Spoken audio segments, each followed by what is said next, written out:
경제 정책 방향이 나왔더라고요. 2주택이지만 1주택 하겠다. 세금에 대한 혜택들이 굉장히 크겠죠. 제일 마지막 문구가 좀 와닿은 게 그건데,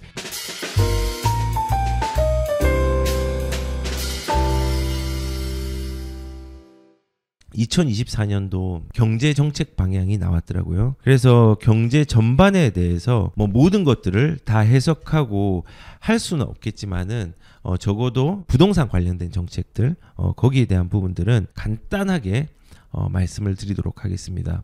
일단은 제목은 활력 있는 민생 경제라고 해서 요게 이제 나왔습니다. 근데 그 중에서 부동산 파트 중에서 몇 가지만 좀 말씀을 드리면요. 그 인구 감소 지역에 대한 부분들을 화두를 던졌더라고요. 인구 감소 지역의 부활 3종 프로젝트 추진에 대한 얘기를 하고 있는데, 그 중에서 하나가 세컨드 홈 활성화라는 부분들이 있었습니다. 예, 근데 이게 뭐냐면요. 인구가 감소하는 지역의 집을 한 채를 신규로 취득하는 경우에 1주택자로 간주하겠다. 내가 비인구 감소 지역에 주택이 한 개가 있고, 그 다음에 인구 감소 지역에 주택 한 채를 취득할 경우에는 그때는 주택 보유와 거래에 대한 부분에서 인센티브를 줄 수 있는, 그리고 1주택자로 간주할 수 있는 부분으로 허용을 해주겠다. 다만 그 가액이라든지 적용 지역은 요건들을 추후에 발표를 하겠다라고 합니다. 근데 우선은 인구 감소 지역에 대해서는 정부에서, 행안부에서 이렇게 지정을 해놨죠. 89개를 지정해놨습니다. 그리고 인구 감소 지역하고 이 감소가 예상이 되는 지역까지도 몇 군데 적었는데 그건 제가 뺐습니다. 그래서 요런 지역들인데, 제가 보니까는 인구 감소 지역 중에서 유난히 그 눈에 띄는 데는 부산하고 대구입니다. 근데 부산하고 대구 같은 경우는 인구가 감소한다고 하더라도 이게 광역지자체잖아요. 아마도 여기는 포함시키지는 않을 것 같습니다. 그래서 요 두 개를 빼고 뭐 옹진군, 경기에는 연천, 강원은 충북, 충남 이렇게 해서 한 89개가 있는데, 저는 개인적으로 여기를 쭉 보니까는 특별히 투자할 수 있는 곳은 없습니다. 인구 감소 지역이니까 더 그런지도 모르겠습니다만, 우선은 우리가 만약에 집을 산다고 하면은 이런 데는 별장을 지을 수 있겠죠. 근데 보통 사람들이 별장을 지으면서 문제가 되는 게 있었습니다. 왜냐하면은 이게 2주택으로 포함되는 경우가 있었거든요. 그리고 거기에 대해서 뭐 장기 보유 특별 공제라든지 뭐 보유세에 대한 부분들을 조금은 불합리하게 세율을 적용을 받는 상황들이 어느 정도 있었기 때문에 정부에서 이런 방향을 하면은 이게 큰 효과가 있을지 모르겠지만은 누릴 수 있는 사람은 일부 있다고 봅니다. 근데 다만 여기서 이제 조금 세법적으로 어려워질 수 있는 부분들이 뭐냐면은, 기존 1주택자이면서 인구 감소 지역에 이 주택 한 채 자체가 이런 게 2개가 있다, 3개가 있다, 이렇게 되면은 이걸 또 어떻게 적용할 것인지, 세법은 어떻게 할 것인지, 뭐 여러 가지의 경우의 수들이 좀 꽤 많이 나올 것 같습니다. 그래서 어떤 혜택을 주느냐, 뭐 재산세라든지 종부세라든지 양도세, 그러니까 보유세와 양도세에 대한 혜택을 준다는 겁니다. 그러니까 재산세는 2주택이지만 재산세는 1주택에 관련된 부분으로 취급을 하겠다. 그래서 수도권에 뭐 9억 이하짜리 1주택 보유자가 감소지역에 1주택을 취득할 경우에는 현행에는 1주택으로 적용을 시키지 않았는데 지금은 1주택자로 취급해가지고 세율 구간들을, 세율 인하 구간 공정시장 가액 비율 자체를 조금 특례를 적용하겠다라는 거라서 세금이 이제는 뭐 크게 문제가 되지 않는 거죠. 종부세 같은 경우도 공제를 원래는 우리가 2주택자면 12억이 아니잖아요. 근데 이 2주택자임에도 불구하고 인구 감소 지역에 집이 있으면은 거기에 대해서도 하나는 특례를 적용해서 공제라든지, 그 다음에 특별 공제, 장기 보유 이제 세액 공제도 최대 80%. 원래 두 채면요 30%밖에 안 됩니다. 최대 40%밖에. 근데 이거를 80%까지 제외했다 하면은 세금에 대한 혜택들이 굉장히 크겠죠. 양도세도 중과 배제를 하겠다. 예, 뭐 요런 내용입니다. 그래서 일단은 뭐 개인적으로는 지금 여기 중에서 인구 감소 지역이 선정이 될 것 같은데, 특별히 이 지역 중에서는 우리가 투자할 만한 곳은 없지만은 혹여나 개인의 사정에 의해서 별장 형식으로 뭔가를 가진다고 하면은 여기에는 세금에 대한 염려들은 조금은 덜어버리고 지역에 인구도 유입시키고 정주 인구는 아니지만은 그래도 어느 정도의 인구가 유입될 수 있는 양상이 있을 수 있고, 거꾸로 여기서 이제 활용을 할 수 있는 게 뭐냐면요, 내가 이 비인구 감소 인구 감소 지역에 살고 있어요. 그러면은 여기에 집이 한 채가 있고 기준이 어떻게 될지 모르겠습니다. 그리고 투자를 하고 싶다면요, 서울이나 경기도에 투자를 하는 겁니다. 그래서 나는 거주비를 줄이고 그 다음에 투자용으로 수도권을 활용을 해가지고 만약에 한다고 하면은 이것 또한 굉장히 메리트가 있겠죠. 그래서 거꾸로 인구 유입이 될 수 있는 부분도 있는 반면에 지방에 사시는 분들이 거꾸로 투자를 경기나 서울, 인천 뭐 이런 지역으로 할 수 있는 기회도 이제 생기게 되겠죠. 예, 그렇게 이제 좀 적용 방안을 찾으면 될 것 같고요. 그리고 저는 이거를 조금 다양하게 좀 접근을 해봤는데, 한시 규제 유예 등의 투자 여건을 개선하겠다라는 부분들이 와닿았습니다. 왜냐하면은 지금 이거는 뭐 개인의 그 투자 활동에 대해서 개인이 부동산 거래하는 거에 대한 부분보다는 기업 활동의 부담 완화에 대한 부분들, 원래는 2009년도와 2016년도에 이제 두 차례 시행을 했지만 요거를 이제 한시적으로 유예하는, 규제 유예하는 것들을 적용을 하겠다. 그리고 어떤 거냐, 일단은 이거는 우리한테는 해당은 없지만은 우리가 초과이익 환수제라든지 이런 부담금을 작용한 것처럼 우리가 땅을 조성할 때 그 땅이 땅값이 올라가잖아요. 그리고 그거에 개발하면서 지가들이 올라가고 가치들이 올라가는 거에 대해서 그런 개발에 대한 부담금 혹은 주변을 또 피해를 주잖아요. 뭐 인구가 늘어난다든지 유동성이 생기는다든지 이런 부분에 대해서도 조금은 부담금을 부과하고 있습니다. 이거를 비수도권에서는 100% 감면하고 학교 용지 부담금이라고 해서 원래 300세대가 넘어가면요 학교 용지를 부담해야 됩니다. 300세대 넘어가면은 학생이 있을 거 아니냐. 그러니까는 300세대 이상에 대해서는 학교 용지 부담금을 지불을 해라고 했는데 이것조차도 50% 감면을 한답니다. 그 예전에 김대중 대통령 때인가 그때 이제 뭐 건설 경기를 좀 살리기 위해서 이제 뭐 학교 용지에 대한 부분들 이런 감면들도 조금 했었습니다. 혜택을 줬습니다. 그래서 혜택을 주기 전에는 어떤 일이 있었냐면은 학교 용지 부담금이 부담스러워서 299세대, 300세대 미만으로 쭉 하다 보니까는 주변에 학교가 없는 거예요. 학교가 없는 일들이 발생을 했습니다. 그래서 이제 그런 에피소드들이 있는데 일단은 이것도 건설업 입장에서는 굉장히 부담되는 겁니다.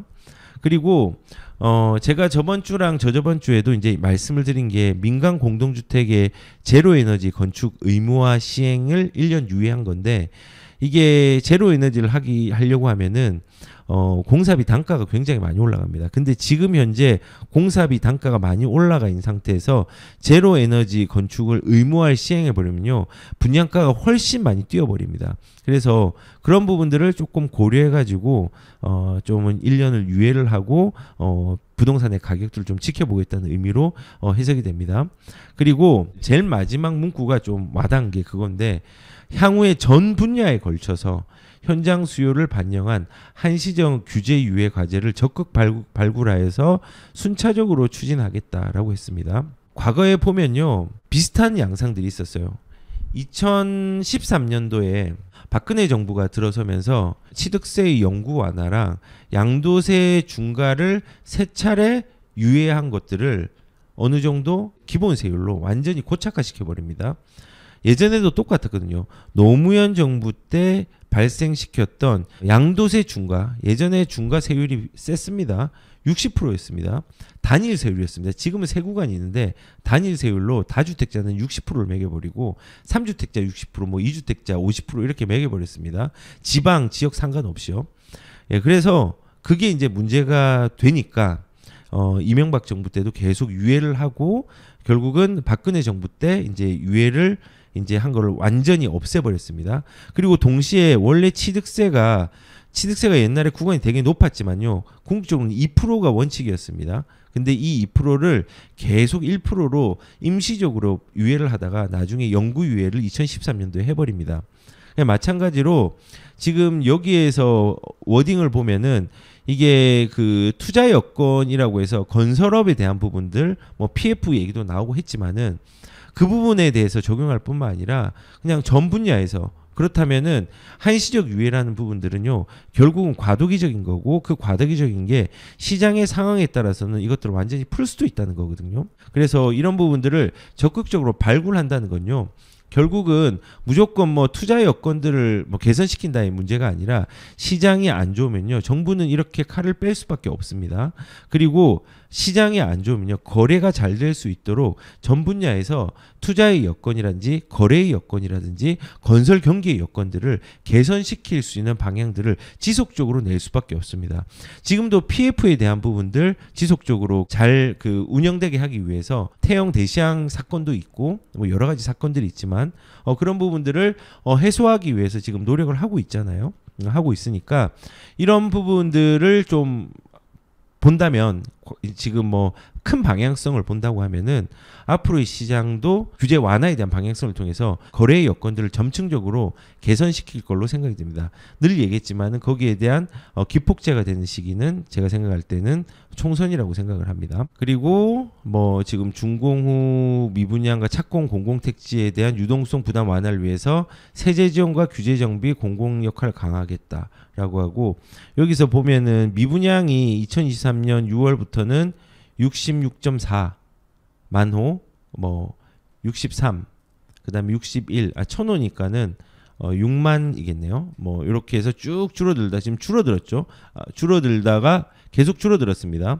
근데 준공후 미분양은 줄어들다가 늘다가 조금 늘었죠. 지금은 좀 는 상황인데 준공후 미분양이 는다는 거는 조금은 시장에 안 좋다는 상황이긴 하죠. 근데 이런 부분들도 강구하겠다라고 얘기를 하고 여기 이제 91개의 부담금이 있는데 이걸 원점에서 검토를 하겠답니다. 그래서 관리 제도를 개편하여서 어느 정도 시장이 돌 수 있도록 막힌 혈관 동맥경화가 걸린 부분들을 혈관을 뚫는 혈전 용해제를 계속적으로 규제 완화를 통해서 큰 방향성을 가지겠다라는 게 기조라고 생각됩니다.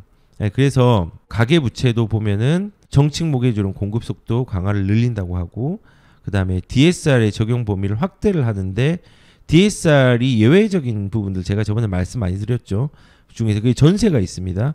이 부분들을 어떻게 또 할 것인지에 대한 것도 고민을 하겠다고 합니다. 그래서 거꾸로 가계부채도 무조건적으로 관리만 하는 게 아니라 DSR의 예외 적용이라든지 시장이 안 좋으면요 언제든지 부채에 대한 부분들도 완화가 될 수가 있다고 저는 생각을 합니다. 그래서 여러 가지 말씀을 드렸는데 마무리를 하자면은 좀 미래를 좀 잘 준비했으면 좋겠습니다. 미래를 준비한다는 거는 과거의 역사로 현재 자산의 철학을 가지는 것이 미래를 준비하는 거라고 생각합니다. 과거의 역사라는 건요. 내가 경험이 없으니까 우리가 경험에서 직관과 실력과 판단의 기준들이 나오는데 내가 그거를 할 수 없다면요. 과거의 역사적인 정책들이라든지 아니면은 뭐 실질적으로 투자를 했던 거인의 어깨를 빌린다든지 하면서 빨리 시장의 참여자로 동참을 하는 게 필요합니다. 그러려면요.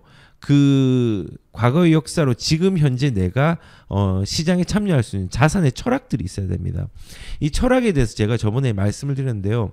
철학이 필라소피입니다. 근데 그 필라라는 게 사랑한다는 거고요. 소피가 뭐냐면요. 지혜입니다. 지혜. 지혜를 사랑하는 게 필라소피입니다. 그래서 이 철학이라는 건요. 그 경험을 바탕으로 그것들을 적용하고 응용할 수 있는 부분들이 현재에 있어야지 실수를 최소화할 수 있습니다. 그래서 내가 지금 시장에 처음 참여하는 사람은요. 지레 겁먹지 마시고 빨리 시장의 참여자가 될 수 있는 자기 철학들을 철학관들 자산의 철학관들을 가지는 게 저는 중요하다고 생각을 합니다. 그리고 자산 없이 미래를 준비하는 건요. 무덤으로 가는 길입니다. 자산이 있어야 됩니다. 보통 지금이 무섭다고 자산을 파는 사람들이 많아지는 게 아니라 시장이 무섭기 때문에 자산을 사거나 지키는 전략들이 지금은 필요합니다. 특히 자산은요. 시간의 문제이기 때문에 젊은 사람일수록 자산을 확대시킬 수 있는 가능성이 큽니다. 돈이 없는데 어떻게 확대시키느냐? 돈이 없는 게 중요한 게 아니라 레버리지를 얼마나 활용할 수 있는 용기를 가지느냐, 그 용기를 가질 수 있는 기준을 가지냐가 가장 중요하다고 저는 생각을 합니다. 그래서 이렇게 미래를 어렵지만은 미래를 현재의 잣대로 판단하지 말고 자기의 자산 철학을 가지고 그리고 자산을 취득하여서 미래를 준비하는 것이 저는 필요하다는 생각하고 2024년대는 제가 말씀드렸던 이러한 세 가지 방향성들을 좀 생각하면서 좀 준비했으면은 좋겠다는 생각을 가져봅니다.